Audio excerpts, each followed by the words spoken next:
Tech Lead Journal has a mission to elevate the technical leadership and excellence of all engineers. In collaboration with the one and only Patrick Kwa, I am excited to share that I'm organizing 2 workshops in Singapore in early November 2023, the Technical Leadership Masterclass and the Engineering Manager Essentials. You can find more information at techleadjournal.dev/courses/TL and techleadjournal.dev/courses/EM. Register early while the early bird discount is available. See you there. BDD is not about using UI automation tools to verify a fully assembled system. It's about helping you collaborate with the different parties involved in software delivery to understand what's actually required of your system, why you need to deliver it, and then to help you find the best possible way to automate your requirements. If that's through the UI, fine, but typically you'll have other better ways to do it. Hey everyone, my name is Henry Suryawirawan, and you're listening to the Tech Lead Journal podcast, the show where I'll be bringing you the greatest technical leaders, practitioners, and thought leaders in the industry to discuss about their journey, ideas, and practices that we all can learn and apply to build a highly performing technical team and to make an impact in your personal work. So let's dive into our journal.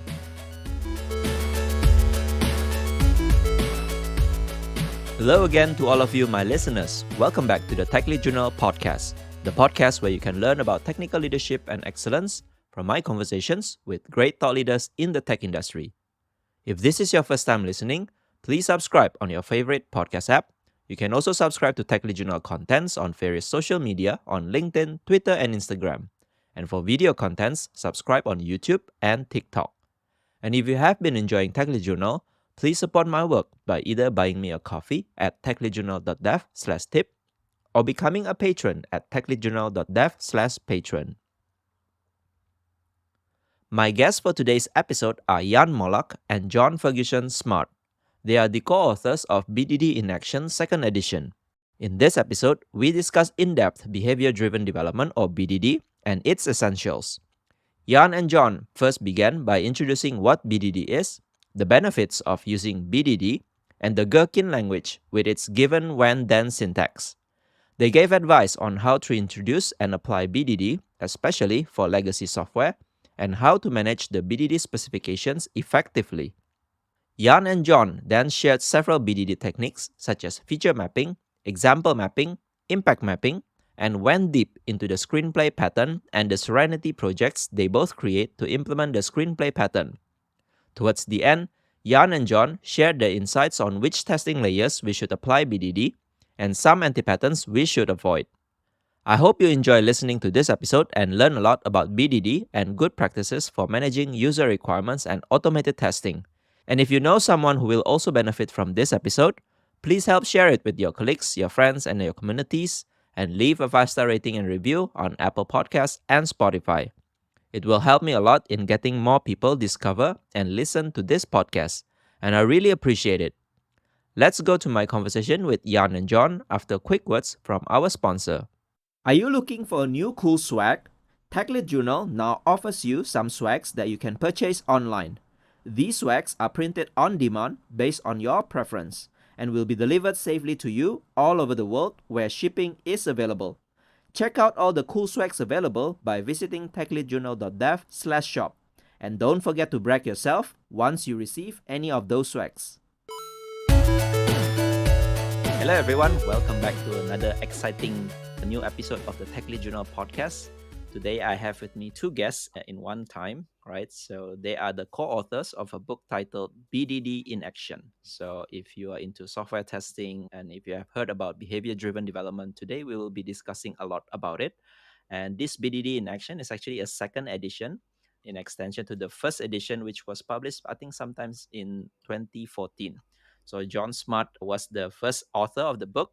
And then in the 2nd edition, he collaborated with Jan Molak here to come up with the 2nd edition. So really looking forward to this conversation and learn a lot about BDD and software testing in general. So thanks for being here, guys. It's a pleasure. Thank you for inviting. Thank you for having us. So Jan and John, I always like to ask my guests to introduce themselves a little bit, maybe telling about career highlights or any turning points. So maybe I'll leave it to either one of you to start first.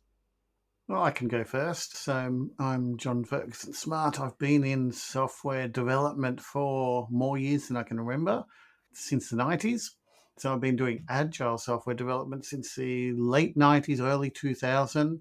I've done a bit of everything. So development, I still do active development, testing, project management, waterfall, agile, XP, the whole range of things.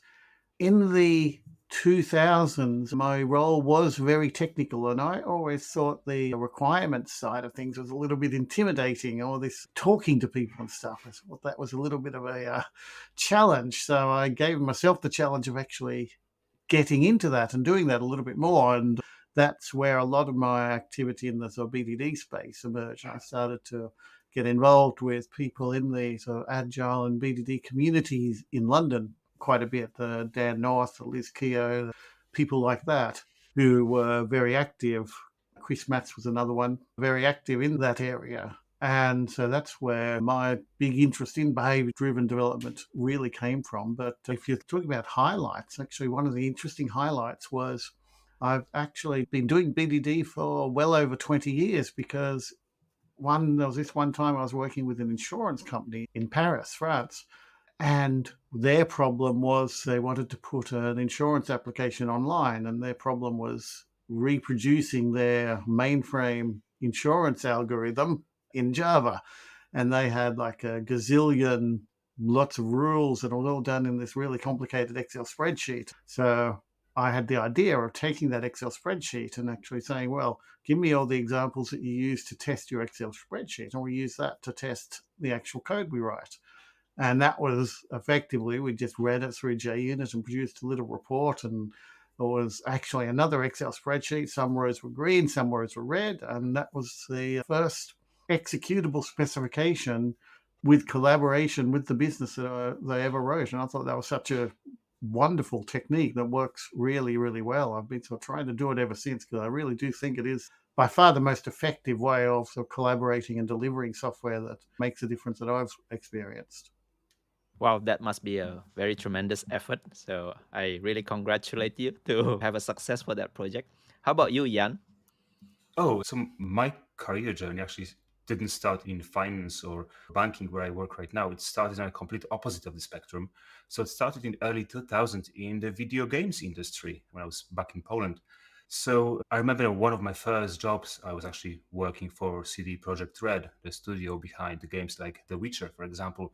I was the very first full-time web developer there, and my job spec had one sentence. It said, well, sort out everything around the internet. She said, well, that's quite broad. Well, I asked my boss, well, what exactly do you need? And he told me, well, what do you think we need? So I said, well, we will probably need a place for people to exchange comments about the game. We need to have a place to publish the news about the game. I said all those things. And he was like, well, that's awesome. Let's do it. How can I help you? So remember, that was my first job. I was like, in my early 20s. I had absolutely no idea what I was doing. But what it really helped me to do is to actually have this business perspective on software. So how can I, create software? How can I work with my team to create software to support a back then small company? So I then use the things I learned back there and try to apply it to other industries. Now, later on, I moved from Poland to the United Kingdom, and similar to John, that's where I met many people who are practitioners of extreme programming, of test-driven development, of BDD, and so on. And one of the problems I was trying to solve and I was trying to find the answers to was, well, how do we automate testing? Now, not sure if the audience knows about it, but one of the main problems or one of the many challenges in video games development is how do we actually test the games? If you have a real-time simulation, because that's really what a video game is, well, how do you make sure it works? So I tried to find answers to that, and typically the answer I would get is, well, it's not possible. No, it's just too hard. And whenever I hear it's not possible, it's not too hard, the first thing I do is I try to figure out why it's not possible. Then the second thing I do is try to figure out how to do it. So I try to actually answer this question across different industries. So I worked in publishing, I worked in media, I worked in broadcasting, I worked in finance. And one thing I actually realized is that whatever company I joined or whatever client I worked with, is I would very often hear that testing is impossible. It's very hard to do. Well, why is that? So many of those companies, what they would do is they would hire manual testers to click through the scenarios and basically confirm whatever developers have already created. Now, what I realized is actually testing is difficult because it's actually very hard to understand what is that we're actually trying to test, why trying to test, how to set the priorities, how to understand what parts of the system are actually important. And it turned out it's not just in video games. It was the same case in finance, in insurance, in banking, in broadcasting, everywhere was the same case. So then I started looking at ways to actually, well, first automate my tests, then figure out how to gather the requirements, actually, how to understand what's bit are important. And that's how I came across John's work around behavior development. That's how I got to meet guys like Dan North and Liz Keogh and the rest of the London BDD and TD crowd. So that's how, I actually got to connect all those different dots and actually figure out that in order to avoid issues with manual testing, in order to automate testing well, you actually need to understand what is that you're trying to test, why you're trying to test it. Now, to do that, you need to understand your requirements. To understand your requirements, you need to speak with the business stakeholders. You need to speak with your customers. You need to have ways to actually gather and analyze feedback in very fast and efficient ways. So that's how all those different bits of my career journey came together here in London. Thanks for sharing your story. I think throughout both of your career journey and highlights, I can tell that you guys deal a lot with software requirements and testing, right? And the challenges, how BDD later on can help in terms of doing software testing and also gathering requirements. So let's just go straight into BDD, right? So in the first place, maybe if you can summarize what were the challenges before BDD was around, right? What were the challenges that probably was prominent in the software development world? So, from my perspective, BDD, I've heard it described by one of the managers I've worked with as it's what makes you actually be agile, not just do agile. And so BDD and agile are very closely related. It is all about solving that same problem. It all comes down to the communication. So we can code all we want, but coding is not really the aim of the game. The aim of the game is to deliver solutions that actually solve problems that the business have, enable them to do something that they couldn't do previously, enable them to do something that they could do previously, but better, prevent problems, save money, or there are the four categories that we know about how you can actually deliver value. Chris Matt's four categories, if I recall correctly, of how you can actually deliver value. And all of that, the problem is it comes from understanding the requirements. And what we've always found is that you can't just write down the requirements or have someone write down the requirements for you and expect to get value out of them. There's always iterations, there's always feedback cycles, and the aim of the game is to actually reduce those feedback cycles and the waste that comes from that. And before the days of sort of BDD, you would inevitably have really long cycles where you'd have siloed processes. And even in allegedly agile projects, you still get that siloed processes of BAs or analysts or product owners write requirements, hand them off to the development team to build. They build something, they hand that off to testers to test, and then the testers, or maybe they even also have a UAT testing phase where users go through and test things in their own way.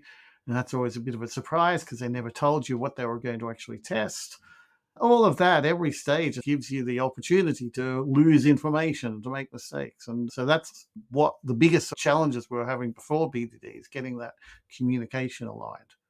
Yeah, I think that's actually quite a funny thing because typically when we think about software development, we focus on things like the languages we use, or the frameworks we use, or the automation tools we use, but we kind of forget about the most important bit, which is the social aspect of creating software.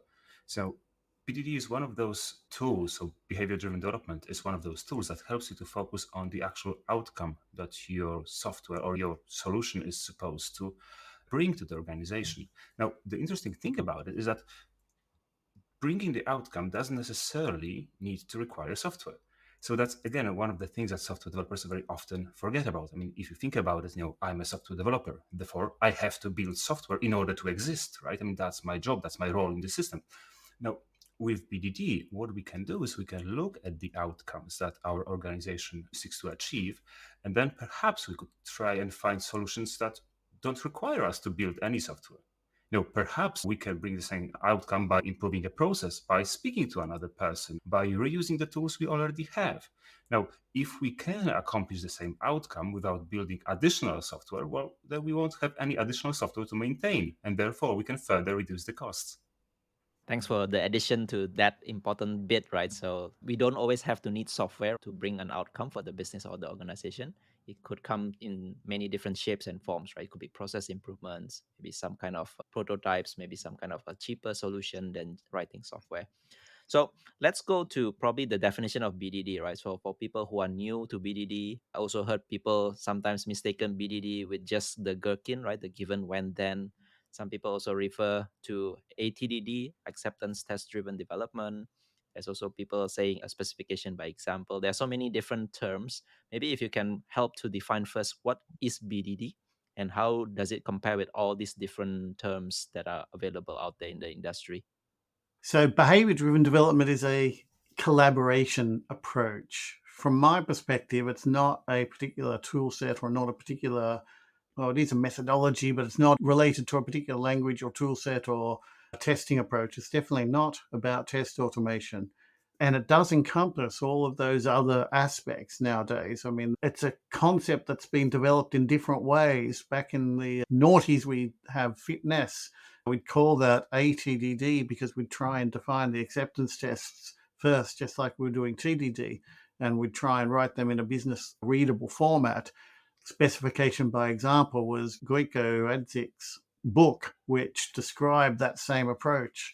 Behavior-driven development was originally coined by Dan North as a way to explain test-driven development, but with the work of Chris Matz and Liz Keogh and other people in that community, it fairly rapidly expanded into being applied to analysis. So often we see BDD extends from TDD. No, it doesn't. BDD is a totally much broader concept now. It's a collaboration process where we involve business users, developers, testers, everyone to have conversations around the requirements. In BDD, one of the concrete things that we use, one of the really characteristic aspects of BDD is that we use examples a lot. So rather than just writing general specifications, we describe everything in terms of examples. And we use those examples to drill into the details and challenge the assumptions and challenge our mental model of what a requirement actually is about. So that using examples and counterexamples and telling concrete stories is a much better way of getting the team involved and engaged than the more traditional requirements writing approaches, and even just the classic user stories, which can very quickly become just a proxy for requirements.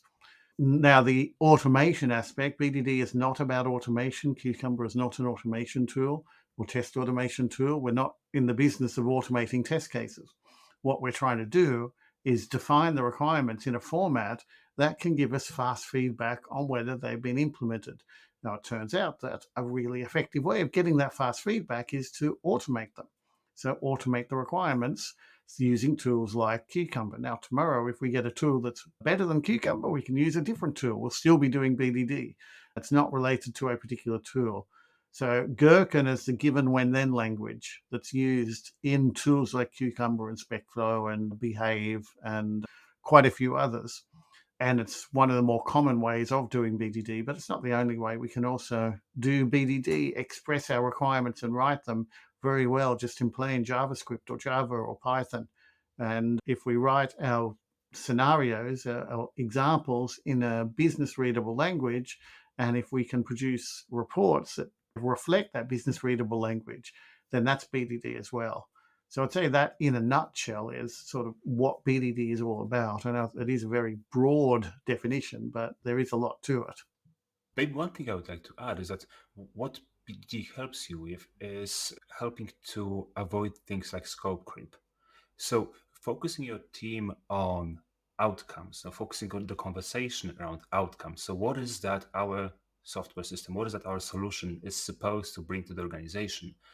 What it does several interesting things. So firstly, we talked a lot about collaboration and conversations and so on. What many people might hear, well, oh my God, we're just going to have more meetings. No, not at all. What we mean is that what we're doing with BDD is we're helping team to start having informed conversations and focused conversations around specific outcomes they are trying to accomplish. Now, it's just not any random chit chat. So we are trying to focus on the outcomes, because focusing on the outcomes helps us find more precise solutions to the problems we're trying to solve. We are not just shipping features for the sake of shipping features. We want to solve a specific problem. Now, this focus also helps us to avoid scope creep, as I mentioned earlier. Now, the idea here is that, if you know that your goal is to, I don't know, increase the number of conversions on your homepage by whatever 20%, by some time, well, then you are trying to focus on delivering those features that help you to accomplish this specific goal. Now, this helps you to avoid having to ship any other features that don't support this goal. Now, what this focus also gives you an opportunity to improve the overall quality of your software. So again, not only we can turn those requirements, those scalable specifications into automated tests, by reducing the scope and focusing only on those things that matter, it's easier for us to ensure the quality of the software we deliver, simply because we have less of it to deliver in the first place. And what we deliver is of higher value. So again, we're focusing on delivering high value software and making sure that the software itself is of high quality as well, not just churning more and more features. Now, there are many other interesting outcomes of this approach. Now, by, again, focusing scope, improving quality, improving the value of software we develop and deliver, we also improve things like developer happiness. Because suddenly, now that you have conversations with your business sponsor, if you have conversations with your customers, you understand what is that you're trying to solve, why you're trying to solve it. You actually have a mental image of the person you're actually delivering the solution to. It's much easier to see how your work is worthwhile. It's easier to see why you're actually trying to do it. Now, this again improves developer morale, improves developer happiness, increases developer productivity, and so on. So it's actually quite interesting how many positive effects a team can see by doing things like focusing your work on the outcomes that you are supposed to bring to your organization. Thanks for highlighting the important aspects of BDD. I think the first thing I heard very clearly from John is that BDD is not automation only, right? It's not software testing only. The first is about collaborative approach that focuses a lot on conversations, examples, right? And also outcomes, like Jan also extended in the later part. So I really love that explanation. So for people who still think BDD is just another tools for automation to make your software testing much better, I think it is more than that, which speaks to the next topic that I'd like to ask you guys. What do you think are some of the benefits, if you can summarize, that BDD offers for people to give it a try? If they don't have the time yet to try BDD, why they should consider applying BDD now in their software development practices?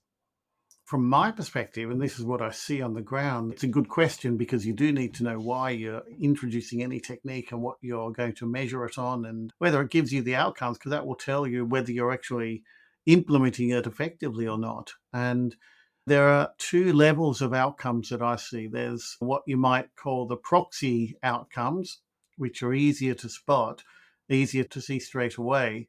And then there are the longer term outcomes, which was what you're really trying to achieve. The sort of proxy or short term outcomes, because of the nature or the collaborative nature of BDD and the fact that you really do build up a shared understanding within the team of what you're trying to do, it tends to reduce the number of defects dramatically.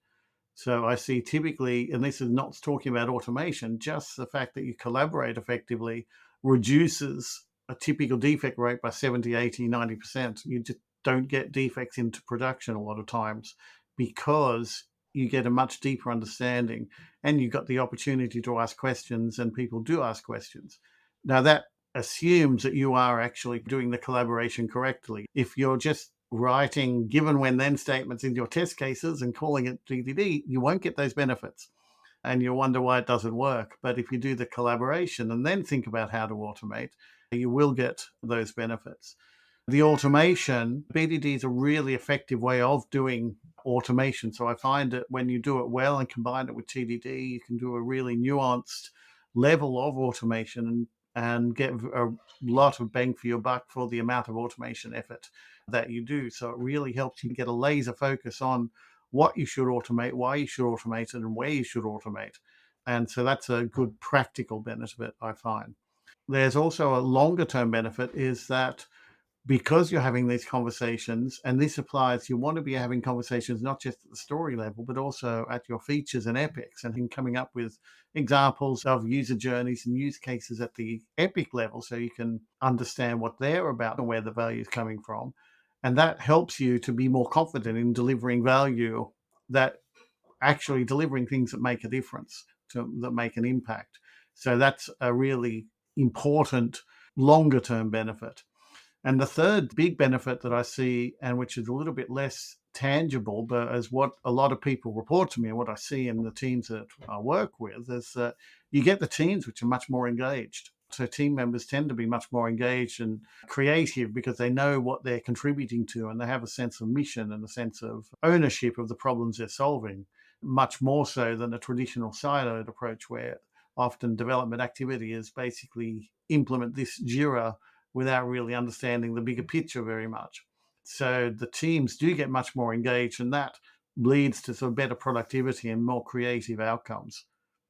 Yeah, I think one of the things that John mentioned, they really deserve to be highlighted even more. I mean, if you think about it, according to various scientific research done over the last couple of decades, it turns out that between, I think, 40 to 80% of all software defects actually come down to issues with requirements, issues with misunderstood or perhaps miscommunicated requirements.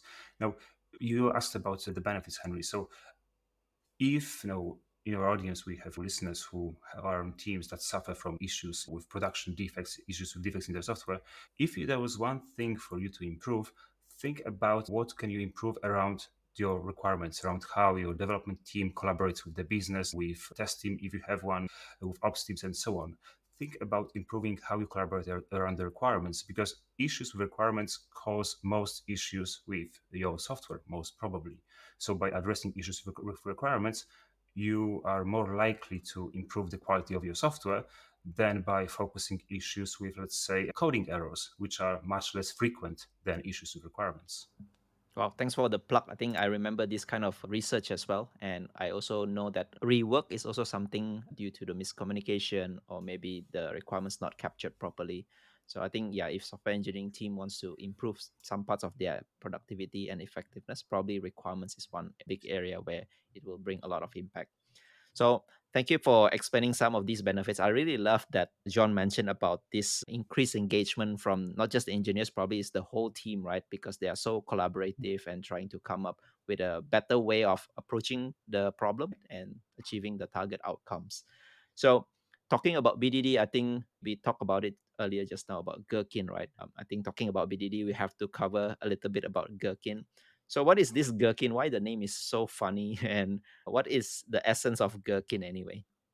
Gherkin is a small cucumber, pickled cucumber, kind of. It's in that family of vegetables. And so there's a relationship between cucumber, the tool, and gherkin, the language. So gherkin is the given when then notation that we use. So Dan North was originally at the origin of that, coming up with that notation. And then Chris Matz observed that it was a good way of describing business expectations as well. But a lot of people misinterpret it. Like a lot of people don't know how to use it, basically, use it incorrectly. And it's what happens when we see test scripts written in this given when then format. Given when that format, it can be crystal clear, it can be a really nice, precise, readable way of writing your requirements, or it can be a horrible mess. It's like anything. It can be, depending on whether it's well written or not so well written, it will have value or not. So there is quite a skill to writing a clean, effective, concise, given when then statement that really reflects a business rule and really reflects the business requirements. And so it does take some practice and some effort to get that right to start with. But when you do, what happens is you end up with this, what we call a domain specific language, which is really the heart of the collaboration for a team around a set of requirements. And that's where I've had projects where we've defined this sort of domain specific language for a particular part of a project. And it's allowed business to write their business rules and express their business rules with such clarity that there's no other automation that needs to be done. They just need to express a new business rule using their existing language, and everyone will understand what it needs to do and what needs to be done. That doesn't happen in all projects or in all cases and with all situations, but when you aim to do that, you can come up with that language and use it as a really central part of your requirements definition process. If you just use it for test scripting, it's much less valuable because a test script with given when then, generally people will mix up the given when then and it won't make any sense. It'll be hard to read. And also, when people write test scripts with them, they tend to be much more granular, much more focused on clicking on buttons or clicking on fields. And that becomes brittle and hard to maintain. And so people say Gherkin's no good because it creates test scripts that are hard to maintain. Absolutely, it does. But if you use it to write executable specifications in the business language, it can be extremely effective. Absolutely. I think one of the main things that Gherkin language is supposed to help you accomplish, or what it aims to help you accomplish, is a separation of preconditions, actions, and outcomes. So given, when, then.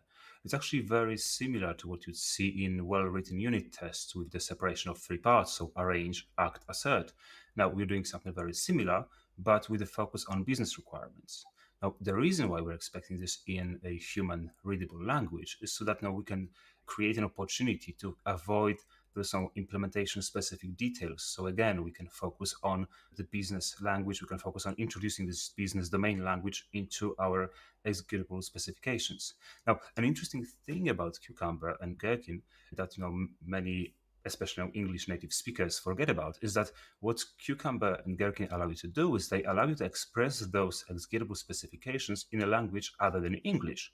Now, Cucumber, the last time I checked, it supported over 70 different languages. So what you can do now as a team, if your business sponsor or your audience speaks language other than English, or they're more comfortable with other language other than English, then you can express your specification in Spanish, French, Arabic, or whatever other language you prefer. And then Cucumber under the hood will translate, those statements in a human readable language to your actual automation calls.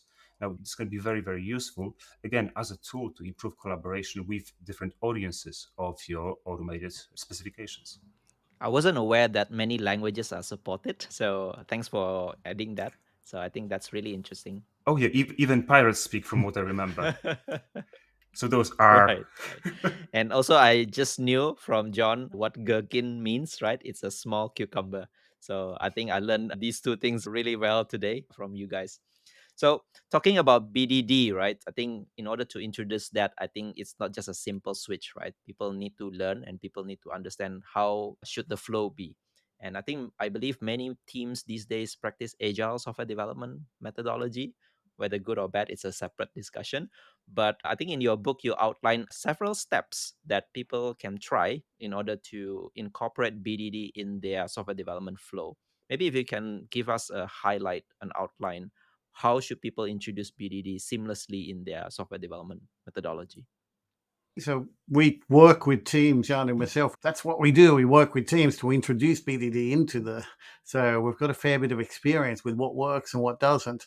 And what we've always found is that you need to start with the requirements part. You need to start with the conversation. The automation comes later, but you've got to start with the conversation. So you've got to get people communicating and collaborating and having those conversations. And it might feel like, I was saying earlier, it might feel like you're spending more time in meetings, but actually what you get out of those meetings is multiplied many times by the time you save actually delivering the code that you meant building and delivering the code and the features that add the value.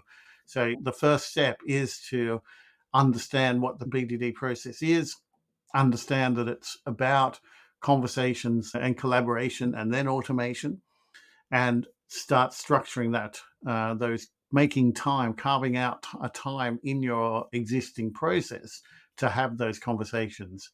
You don't want to leave it ad hoc and you don't want to leave it to sort of just random conversations. So the second thing is that BDD proposes a number of practices like example mapping, feature mapping, a whole lot of others, but they're structured practices which are designed to help teams get the most out of those conversations. And they are very intense. There's a whole lot of psychology that goes into a lot of the things we suggest in BDD.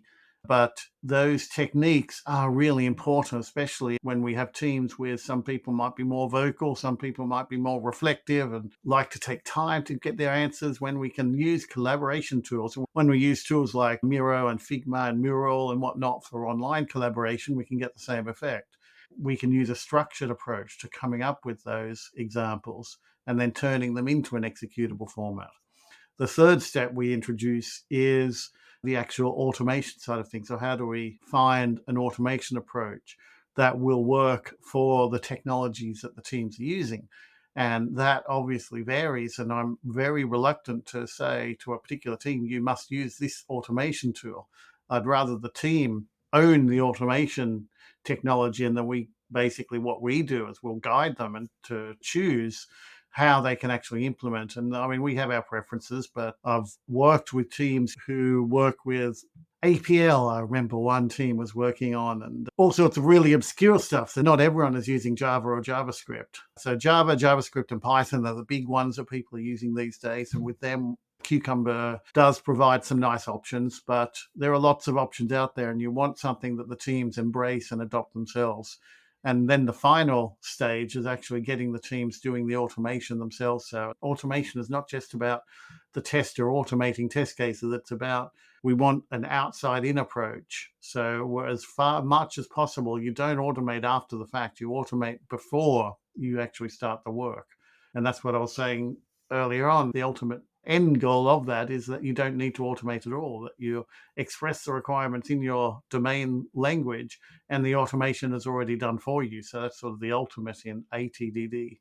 So they're typically the stages that we go through, that we see when we help teams introduce BDD. Yeah, absolutely. I think the collaboration aspect is, again, one of the most important ones here. So, like you mentioned earlier, John, so one of the things that now teams very often try and do when introducing BDD is to focus on the tool. I mean, it's a natural inclination of any software engineer. We focus on the tool first. So we think, oh, okay, well, I like BDD. I like all the things it promises. I'll just use Cucumber to write some automated scripts after I've already done development. Well, that's kind of pointless, right? Because I mean, the development has already happened. The collaboration has already hopefully happened. So now it's way too late to actually write any automated tests. Now, what we do with those workshops that Sean mentioned earlier is, now one of the core practices of behavior-driven development is a Three Amigos workshop.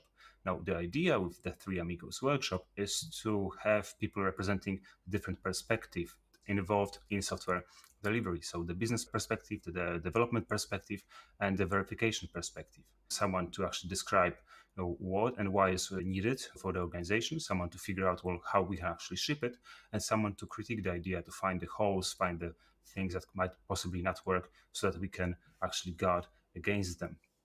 So that's one of the critical workshops that we typically introduce.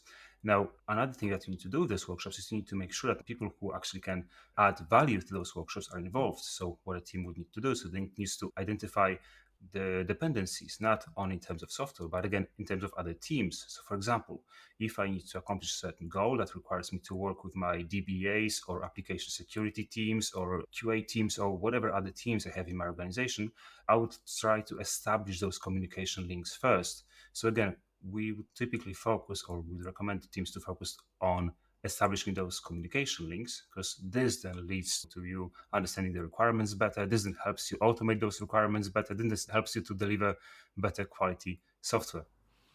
Right. I like the emphasis that you put that we should not start with the automation first, right? Like picking the tools, do the automation, but actually the development is done and maybe the story was already defined.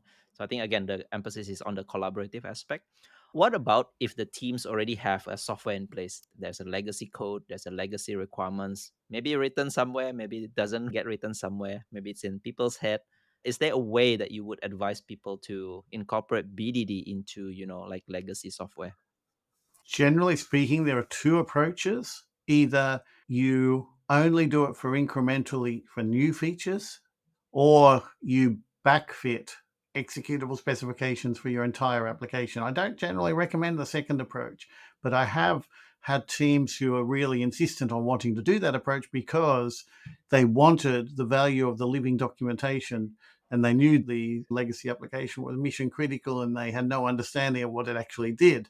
So they In the particular case I'm thinking, which was a company in Sydney who did this, and it worked really well, is that they use a BDD approach to retrofit executable specifications for their existing functionality. And that was a way of them understanding what the application did and documenting what the application did. And that allowed them to progress faster afterwards.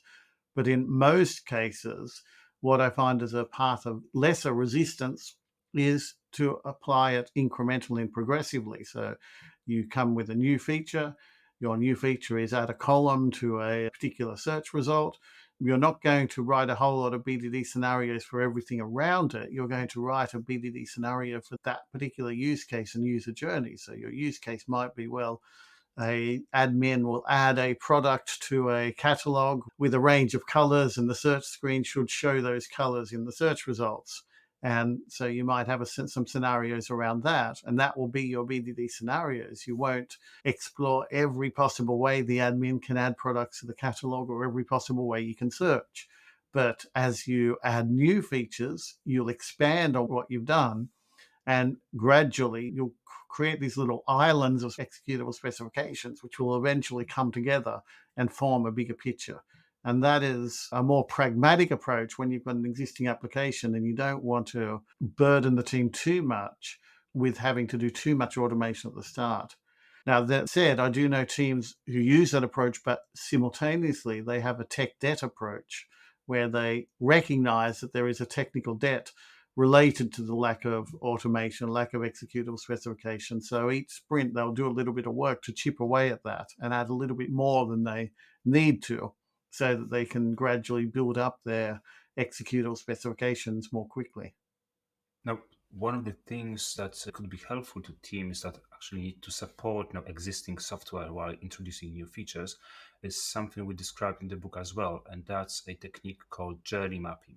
So journey mapping is a BDD technique that we've developed when working with teams who work on established software systems. And if you think about it, this is a very common case, especially in finance, insurance, healthcare, where you very rarely have the luxury of starting with a greenfield project. You typically have something you have to maintain, you need to add to that.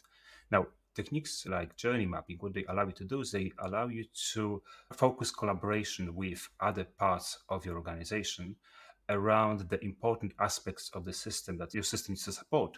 So it allows you to focus on the specific actors or the specific external parties your system needs to support, their main use cases, the main scenarios, and so on. So what this collaboration technique helps you to do is helps you to prioritize any of your refactoring or re-architecting work better. Because now that you understand what the system is supposed to do, you understand what the important parts are, you understand what parts need to keep working whenever you add new software or new features, then you can make sure first your manual testing or exploratory testing activities around those important aspects. Then you can start creating your automation with the focus on the important aspects of the system. Because now any existing system will have functionalities that are used now on a daily basis, frequently by most of the users, and will have some features that have been added by 2 decades ago for whatever reason that nobody remembers. So it's important to be able to distinguish between those two. Right. So start small, start gradually, right? It's not like one big bang approach. You can have all the requirements captured in one go, right? Absolutely. Start small and build Right. up. So both of you mentioned things like feature, scenarios, steps. I think let's go a little bit more into the techniques, right? For teams who implement BDD, how should they structure all these different given, when, then, different scenarios? Is it common to put it in the user stories, or is there a better way of structuring and managing those requirements? Generally speaking, some teams will put the given when then statements directly in Jira. Some teams will put it in version control. We used to, well, it was very common a while back to actually come up with the given when then statements directly in Three Amigos, then automate them later on. But we've found that that's a rather inefficient process because it takes a lot of people a lot of time to wordsmith those given when then scenarios, whereas what you're really after is getting the key examples and counter examples.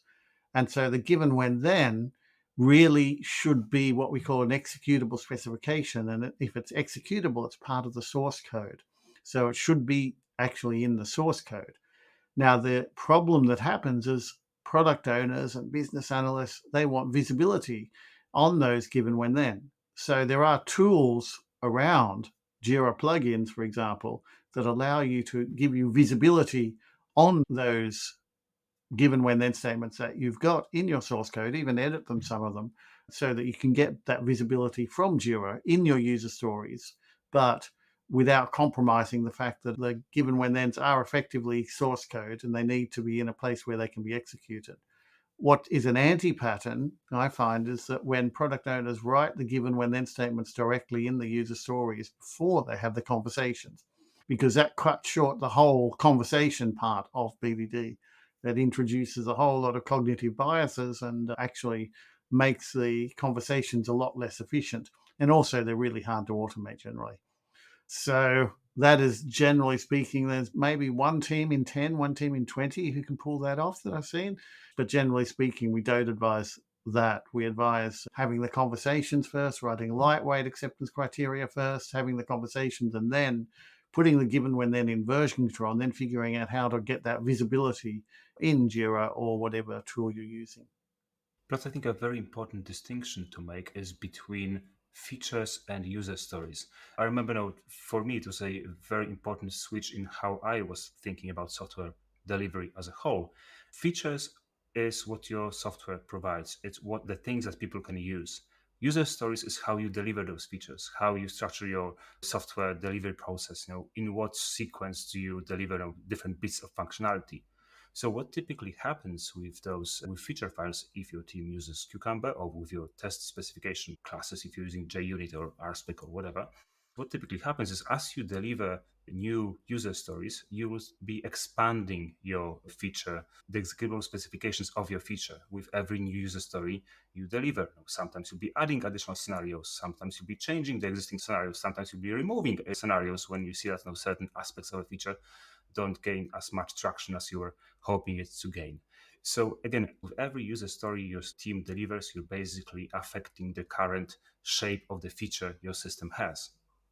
Wow, I think I get a lot of explanation and clarity on how teams should manage their given when then, right? I see some teams actually just write it in the stories and then it gets lost once the story is done, maybe a few sprints before, right? And the teams also couldn't figure out how to collect back all these given when then. So I think all these explanations make sense. Both of you have mentioned a few techniques in addition to making BDD work more effectively, right? Things like journey mapping, I think impact mapping, private canvases, and all of these are also mentioned in the book. Maybe if you can highlight one or two of your favorites techniques that we can also explore in order to make our BDD implementation much more effective. Yeah, sure thing. So maybe we could start with the screenplay pattern. So the pattern itself caused a bit of a stir when we first talked about it in the test automation community and the BDD community in general. So what is screenplay pattern? So screenplay pattern is quite an innovative, user-centered approach to writing high-quality automated acceptance tests. What it does, it steers you towards an effective use of layers of abstraction and helps your test scenarios capture the business vernacular of your domain. It also encourages good testing and software engineering habits on your team. Now, how does it do it? You see, typically when we do automated testing, when we write automated tests, we express those tests from the perspective of an integration tool interacting with our system. So in UI testing, you would write a test as a WebDriver. So go to a page, click on a button, enter a value into a field, and so on. When we do API testing, we express it from the point of view, really, of an HTTP client, right? So I send a request, I get the response, I verify a status code. But what we typically miss in those scenarios is we completely miss the business vocabulary. We miss the business reason behind those scenarios. We completely fail to capture all this information in our test script. So with the screenplay pattern, what we do is we flip this whole thing on its head. So instead of expressing the automated tests from the perspective of a low-level tool, we look at them as a way to express all the different tasks that an external user of our system or of our interface would perform in order to accomplish their goal. So rather than talking about a WebDriver or Playwright or Cypress clicking on button and entering values into fields, or talking about Rest Assured, we identify actors. So those could be either people or external systems interacting with our system. What we do next is we capture the specific goals and tasks they need to perform in order to accomplish their goals. So, for example, we might focus our scenario on a person or a persona of a shopper that goes to an e-commerce website, tries to find a product, adds it to the basket, make sure that the tax is calculated correctly, and so on. So, what we do with this pattern is we actually capture the business vocabulary, we capture the business intent behind a given piece of functionality, and we use high quality code to express those things and capture them in a form of an executable specification. Now, the interesting thing about the pattern itself is that it's actually, it might sound like something really complicated, but in fact, it really isn't. It's made out of 5 main building blocks. So the main thing, in a user-centered model is a model representing a user or an external system interacting with our system. So we have actors. Actors are the first building block of the screenplay pattern. Now, I already talked about the tasks. So tasks are basically a way to express those different things that an actor would do in order to accomplish their goal. They're basically aggregates of lower level subtasks or interactions with the system. So we have actors and we have tasks. Those tasks are typically made up of interactions. Now, interactions are the lower level actions that the actor would perform in order to interact with the system, hence the name. So we have actors who perform tasks, and those tasks are made up of other tasks and interactions.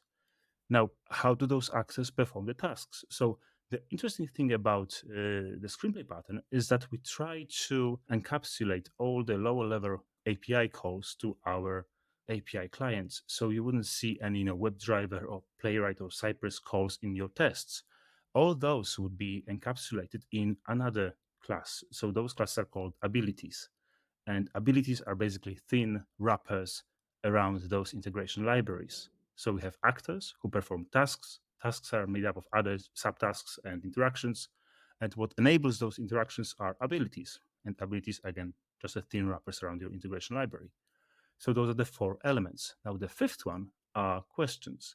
Now, similar to the CQRS model for designing system architecture, in the script we also separate the interactions that the actor would perform from the information they would get out of the system at the test. So an equivalent of a command from your CQRS model are the interactions in Screenplay. Equivalent of a request in the Screenplay pattern are questions. So questions are a way to retrieve information from the system. And questions could be things like, well, get me that text from that element on the screen, or get me the last response body that you received from this API request, or get me the position of this button in my mobile app. So again, you've got those 5 building blocks. So actors, tasks, interactions, abilities, and questions. And out of those 5 building blocks, you can develop pretty much any type of automated tests you might dream of, really. So we've used it for UI testing, for mobile testing, for API testing, for performance testing, for visual regression testing. You can do all sorts of things by expressing your test scenarios using those 5 building blocks, and also gives you a very nice way to introduce code reusability patterns into your code base as well. Thank you so much for such elaborate explanation about screenplay pattern. I personally, it's the first time for me to learn about this. I think the abstraction makes sense, the 5 things that you mentioned. Maybe if I can ask a little bit further, why was it causing a lot of stir in the testing community? And then secondly, is if I'm not mistaken, not just coming up with this pattern, right? You also contribute an open source project called Serenity. Maybe if you can also give a high level about this Serenity library. So I can chip in on this side of things because I've seen a lot of conversation online. When we first proposed or came out with it, started talking about screenplay, a lot of people still think in terms of UI as a test automation approach. So a lot of people are very anchored on UI testing being the default way to test an application, and sort of goes back to the very first implementations of test automation, where it was tools like Mercury and whatever it's called these days, where it was just record replay tools, so very clunky, basic scripting, literally Visual Basic scripting style scripting, and it tended to be very ugly and unmaintainable. From when you come in from this perspective of software engineering and you look trying to make your code maintainable, you try to make it understandable, you try to write code that when you come back to it next week and you have to maintain it or change it, you can understand what it's doing. I mean, I have to be careful with my own code because I won't understand what I did this afternoon if I'm not careful. So looking at code later on, it's really important to make sure that your code captures the intent. And the traditional way that people tend to do these, even one of the big things that people try to do is use the page objects approach. The problem is most people that we see, or I'd say most code that we see implementing the page object approach, becomes very heavyweight and convoluted and complicated and hard to understand and hard to maintain. So you have page objects that try and represent an entire web page, which the name might indicate, and that'll be 1,000 lines long and have a gazillion selectors and then a whole lot of logic and assertions inside it, and do a whole lot of different stuff. And that means that if a test changes for reason A and then the test also needs to change for reason B, a different test, they'll both affect the same page object, and you get churn and instability. And you might have an implementation for one test that's done in a particular way, then for another test you need to do something else. And so it can create code that's historically very hard to maintain. And so basically the screenplay approach really is a way of what happens when you apply OO and functional programming principles, just clean coding principles, to the problem of test automation. And also you start to step away from the screen, step away from the UI and think about, hey, what is the business actually trying to do here? What is the task? And so I was talking to a team recently and using an approach that I'd recommended a while back, basically having a very clean separation of the description of your test, a description of what the business is trying to do, what the user is trying to do, and how you implement that. And so they had cucumber scenarios where it was things like, given I want to purchase some books, when I add these books to the shopping cart, then the tax should be calculated correctly. And then under the hood, they had 3 different implementations of that they could hook in based on different tags and glue code and whatnot. One implementation was through the UI, another implementation was through the API, another implementation was just with their pure domain logic, so effectively unit tests. And those 3 implementations were all driven by the same cucumber scenarios, and that under the hood it was using actors, but different tasks for those actors. And so I think the domain model was just a pure unit test, but the integration, the API calls and the UI calls, the code read very similar. It was an actor attempts to add these items to the shopping cart, except there were 2 slight variations. One was going through the UI, one was going through the API. And the cucumber layer never changed. It was the same for both implementations. Under the hood and the step definitions, the code was very similar. Slightly different because it uses different tasks, but very relatable. You could read it and understand what it was doing. The only real difference was in the implementation of those tasks. Now, that sort of approach would be impossible to do if you start off with the mindset of, I'm going to use page objects. You can only have that sort of level of abstraction when you think in terms of, I'm going to model how my user interacts with the system in business language. Then I'm going to decide what the best way to implement that is. What tasks does the user need to do, and then how will those tasks actually be performed? And Screenplay is not the only way of doing that, but it is a very elegant way of doing that. Wow, it sounds really powerful. So I think having a unified Cucumber feature test, and you can have the different implementation details, so to speak, right? I think that's really powerful. So yeah, going into the Serenity part, right? So maybe if one of you can also share what kind of cool project that you're doing with this Serenity library. I can take the JavaScript part. So I'm the maintainer of Serenity JS project. So in terms of Screenplay, just to maybe build on what John's already said, what I think what's really important about Screenplay is that It helps you focus on the business language and business domain and avoid the implementation details. I mean, if you think about it from the implementation perspective, it's actually very, very important. Your company, your business, the way your business processes work, those tend to change much less frequently than the software systems that we implement to support them, right? Now, typically, a bank would be doing their business in a very similar way over the last 100 years, right? Or an airline or an automotive company, right? Unless you're a startup that pivots their product every week or so, then typically the way the vocabulary you use, the processes you use there, they tend to remain fairly constant. It's just we constantly rebuild the software systems that support them because new technologies come along. So if you focus on expressing those test scenarios from the perspective of the business, you will see much less change in the overall flow of the scenarios, probably a bit more change on the implementation side or the integration side. So now going back to your question, Henry, about Serenity JS, there's a lot of interesting things that the Serenity JS team is doing right now with all the new features. So recently we've introduced Serenity JS 3.0. Now, one interesting feature, I mean, there are many of those, but the most interesting feature about Serenity JS is that introduces a universal web facade. What it basically means is that you can create your automated tests using Serenity JS Screenplay Pattern building blocks, so interactions and questions, and you can then plug any web integration tool that is currently supported into your tests. So you can run the exact same scenario using WebDriver IO or Playwright or Protractor or Puppeteer, which basically allows you to be completely vendor agnostic. So should there be a better integration tool in the future, or you need to change from one tool to another, or you want to share your code across different teams that use different tools, you can do it. Again, thanks to the abstraction, thanks for focusing on the business vocabulary. One other interesting feature that we've introduced recently is component testing.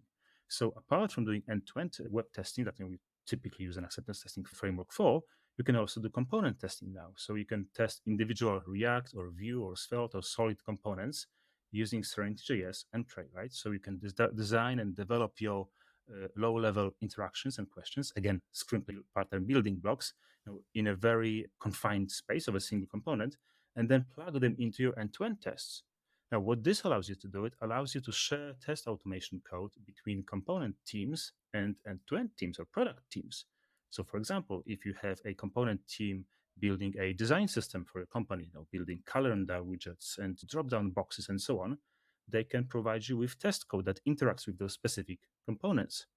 And if you want to incorporate those components into a larger system and write an end-to-end test that interacts with those components, you can simply plug in this test automation code that's already been tested at the unit level into your end-to-end tests. Now, if you think about it, this approach removes completely the problem of trying to figure out, well, what CSS selector should I use to interact with a specific component? Well, you don't care anymore. You just take a library to interact with a date picker. You don't care how the date picker is built.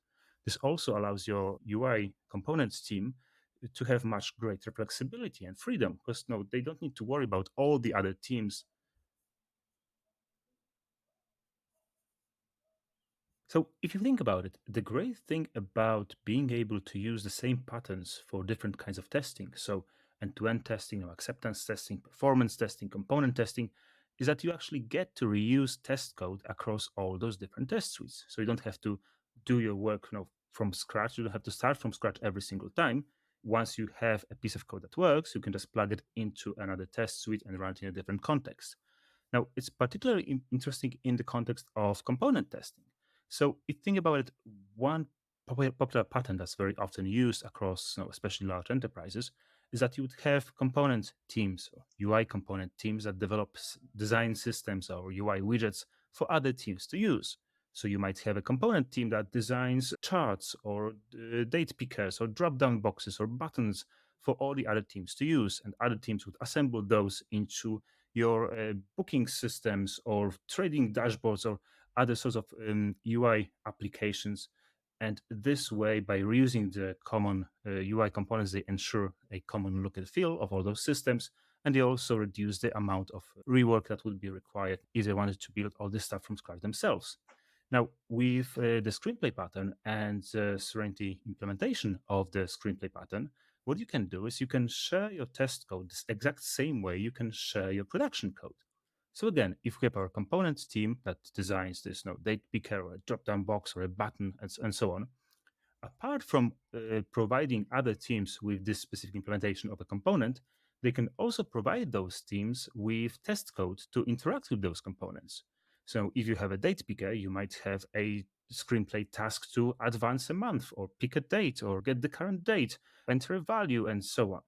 Now, another team using this specific widget could now incorporate the widget into the application and incorporate the widget specific test code into their end-to-end tests. So again, if you have a trading dashboard, for instance, where you want to set a date of a trade, you don't have to think about, well, how the date picker is structured. What are the HTML tags I need to use? What are the CSS selectors? Now, you don't have to discover this whole thing from scratch every single time. You don't have to handcraft it. You can simply reuse the code that the team who developed the widget has already provided you with. If you think about it, this is a complete game changer in test automation because it allows you to avoid rediscovery of basic things like selectors and structures all over the enterprise and doing it all over again, and then seeing all the test suites break if someone changes even a slight thing in a widget.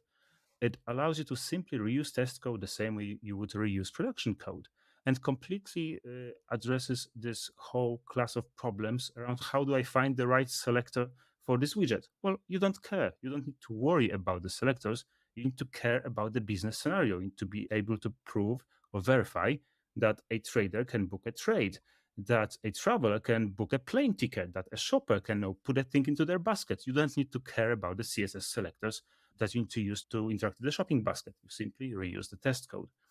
So that's an absolutely amazing thing and a complete game changer for many teams that have been using, particularly Serenity JS. And yeah, I'm actually looking forward to how it gets adopted in the rest of the industry.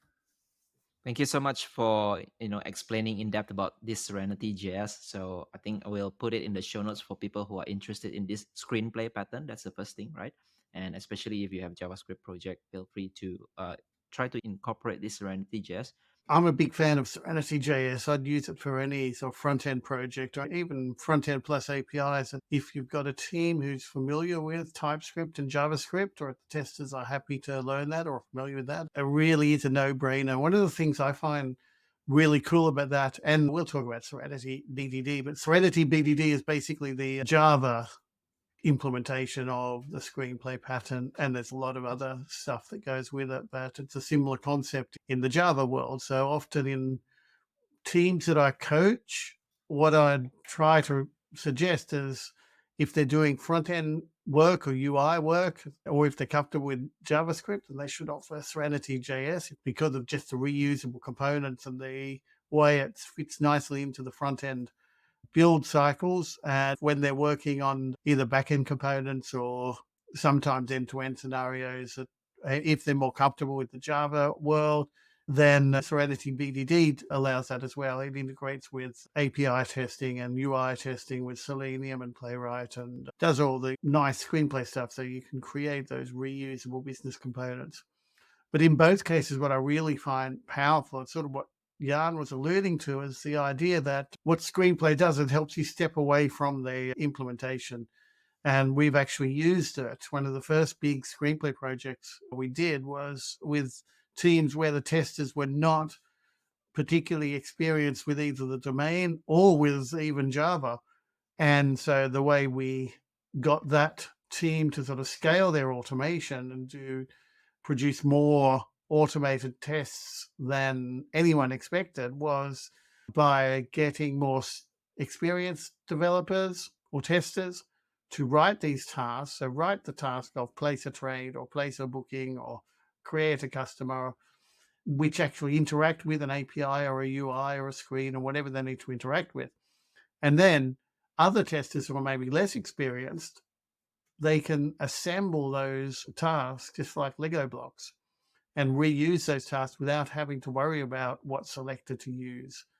And if they need to extend it or add a new task, they can look at what's already been done and start to learn how that works. But they've already got this set of building blocks, which is very focused not on how to click on a button, but on how to interact with the business domain. And that's something you see a lot of the low-code tools these days. None of them go anywhere near that. None of them are able to. The best low-code tool, in my experience, is when you create it yourself and it maps to your domain. All of the low-code tools that we're seeing now, there might be exceptions, but I'm not sure how they could be, are very much focused on just basically scripting out low-level interactions. And if you've got a good marketing team, you might be able to sell that well because it makes it feel easy to click on a button. But that's not where you get the leverage. Where you get the leverage is where you can reuse business components and model business domains and actually understand that you are testing the important stuff and scaling your tests. So if you have an end-to-end flow where you onboard a customer of a particular type and may take them through a long KYC process and get them out the other side and make sure you've got heaps of systems that interact together correctly, and then you need to do another flow with a different type of customer, you can scale that really well because you have all these reusable components. If you had to sort of re-script that, even with low-code tools, it's still quite a headache when you actually start to do things at scale. So I think that reusability, I mean, it does take some planning and some thought and some design, and that's where the BDD aspect helps because it does make you think about modeling the domain concepts. That's where you get the scalability. One more thing to add to that. So people often ask us, well, so should I choose Serenity JS or should I choose Serenity BDD? Which one's better? I mean, that's not really the question that's really important here. So if you think about it now, you can use either. If your project is predominantly using a JVM language, Serenity BDD is a perfect choice. If it's not predominantly front-end or scripting languages, Serenity JS is great. But what's interesting is that both frameworks use the same reporting engine. So in fact, you could actually use both Serenity JS and Serenity BDD on the same project. And many teams do that. So sometimes you might have a huge monorepo and some backend service will be using Serenity BDD, the front-end ones will be using Serenity JS. But what you can do is you can actually make them produce reports that get combined and result in a unified living documentation of your entire system. So we've come across cases like that. So we've made Serenity JS and Serenity BDD support this case as well. My other favorite from working with more complex requirements like finance, insurance, and whatnot is feature mapping, which I find a really nice way of mapping out user journeys, mapping out variations of what a user actually does or how data gets transformed. So it might be a user, it might also be a client record. There are lots of different ways of looking at how a process works. So feature mapping is very good at analyzing, walking through and visualizing how a process actually plays out and what are the goals, what are the outcomes we're trying to achieve. A little bit more than, say, story mapping, which is much broader. Feature mapping is very focused on a particular use case and how we look at the variations around that. And the close second would be example mapping, which is a sort of go-to tool I find just for getting clarity on what we're trying to do. It's really very deceptively simple, but very effective technique for mapping out examples, for identifying examples and counterexamples and hunting out new ones. I think my other personal favorite is impact mapping. And the reason why I like impact mapping is because it helps you to create this very easy to see visual association between the goal you're trying to accomplish, the actors that can help you accomplish this goal or can hinder your progress. It can help you understand the behaviors you want to change and form some hypotheses around how you're going to change those behaviors. Now, what this allows us to do when using impact mapping, it helps us to create a very good communication link between typically business sponsors and the delivery team, because business sponsors understand the goals very well. They tend to have a very good understanding of what is the audience they're trying to address with whatever functionality they want to ship. Now, developers have a very good understanding of deliverables, of the features they can build. So what those two parties need to figure out is how actually we can now create those deliverables, how we can create software in order to change the behavior of the groups that we want to affect in order to accomplish our goal.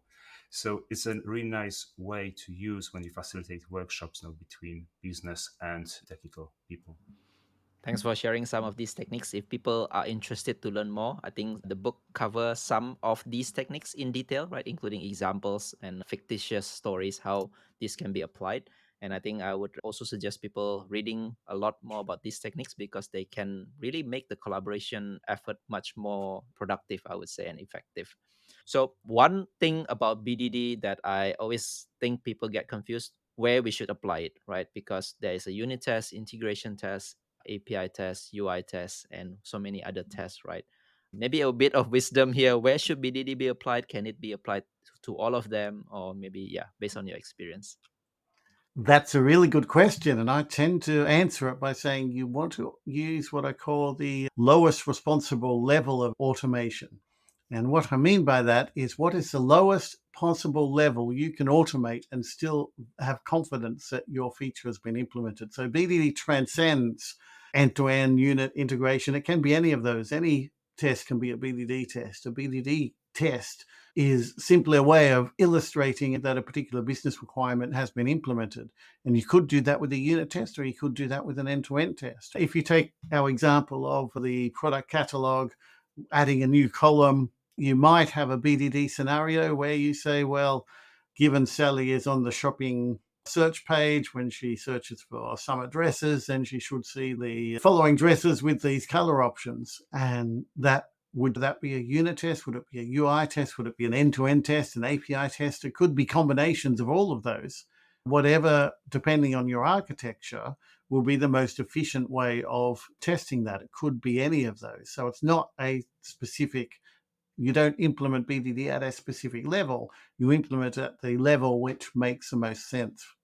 And I think to add to that, one of the things I really like about this BDD approach, so focusing on the observable behavior of the piece of software we're actually interacting with, be it the system as a whole, being a component, being a unit or a function, and so on, is that you are focusing on the observable outcome. Now, what you can also do with those tests is you can now describe what should a given piece of your software do. So what you're doing in those tests, you are not simply specifying what the system already does or what a component or a function already does. You're specifying what it should do. Now, why is this important? This thing that we all suffer from that's called confirmation bias, which is basically the tendency to seek out and prefer information that supports our pre-existing beliefs. So one of the pre-existing beliefs that all software developers have is that our software, the one we just written, is perfect, right? So if we write the software and we write the test after that, what we tend to do is we tend to confirm what we've already written in the test. So for example, I might have a customer class. I write a test that now I can set the address and I can get the street address from this customer, which is great. So I've just now confirmed that my code does what I told it to do.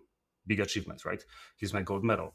But what is much more interesting is what are the implications for the system of a customer changing their address?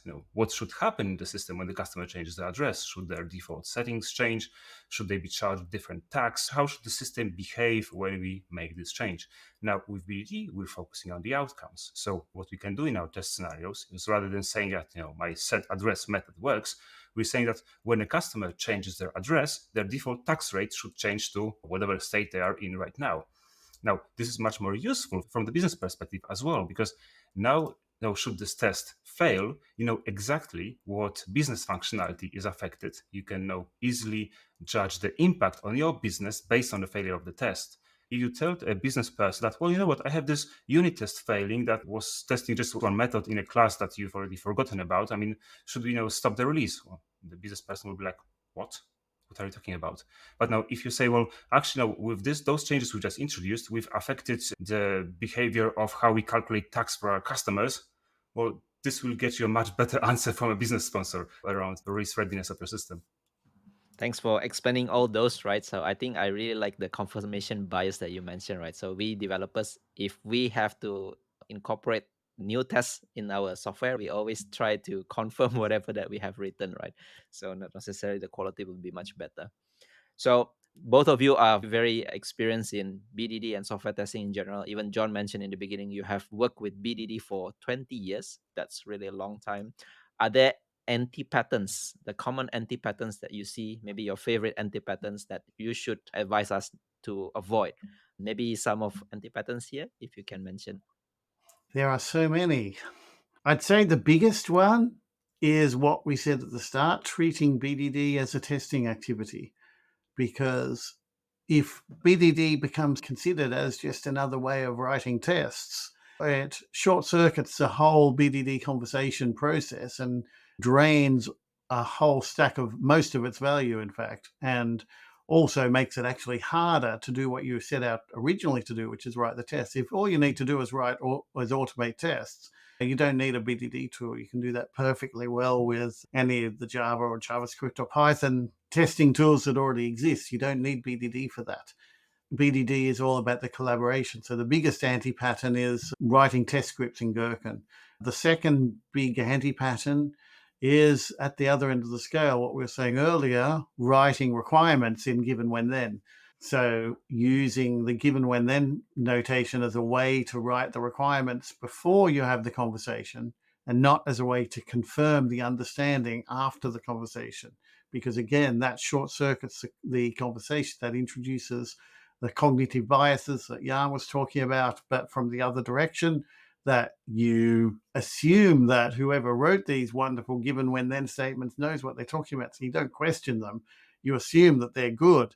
Whereas if you come up with something much more tentative and much more lightweight, you can have a much more interesting conversation. So I'd say they're the two biggest anti-patterns to avoid from my perspective. Yeah, absolutely. I think the biggest one, just like John said, is using BDD tools to avoid collaboration. That's kind of completely missing the point. Now, interestingly enough, this typically happens out of good intentions, actually. So you'll very often see people new to behavior-driven development, like product owners or business analysts. They're trying to ease some of the burden put on the development team, and they'll just try to write all the cucumber scenarios before giving them to the developers, just so that they can avoid all this additional work. So they're trying to do the good thing, but the outcome is the complete opposite. Now, you might have testers write their test scenarios in Cucumber so that they're easier to understand to other people involved in software delivery. But then again, they'll write them typically from the point of view of a tester. So they'll produce a test script, full of implementation specific logic, talking about UI screens and clicking on buttons and so on.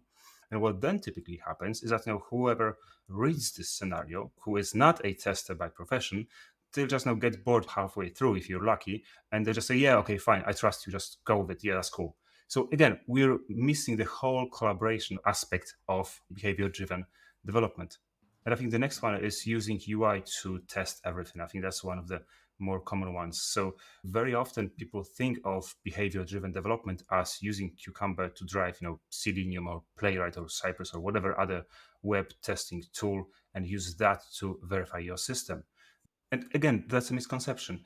The whole idea of expressing your executable specifications in an implementation agnostic manner is so that you can automate them using the fastest, most sensible interface that makes sense in this particular context. That's what John was saying earlier about the lowest responsible level. If you can verify your business requirement at the unit level just by interacting with classes and functions, awesome. This way you can avoid incorporating all the infrastructure, databases, Docker containers, all the other stuff, just to verify something you can do at the unit level. That's fine.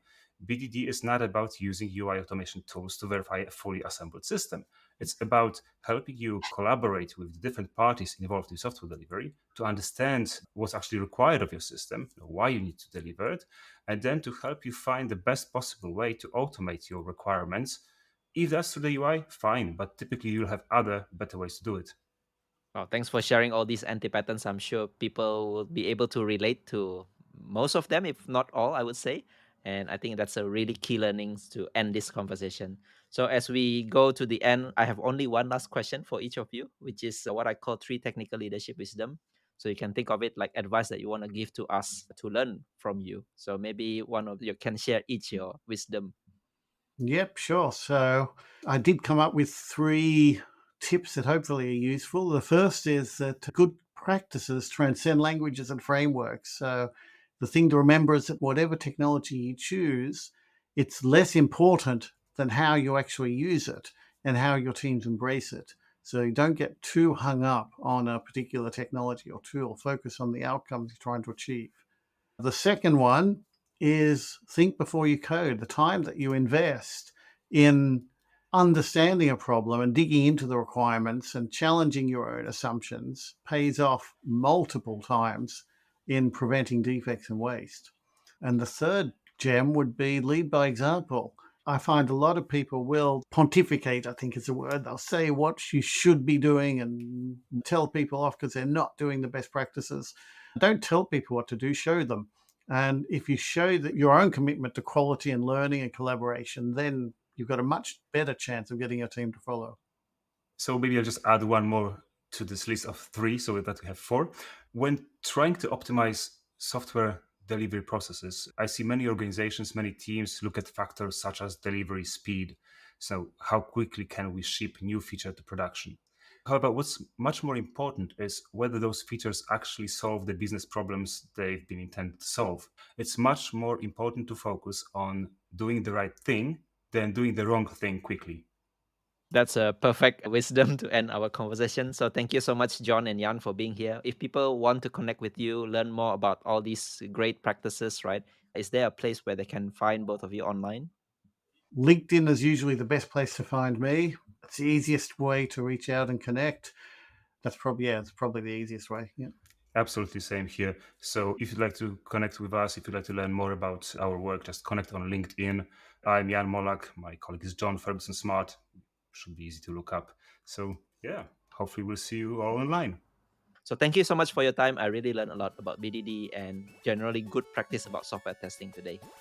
Thank you. It's been a pleasure. Thank you so much.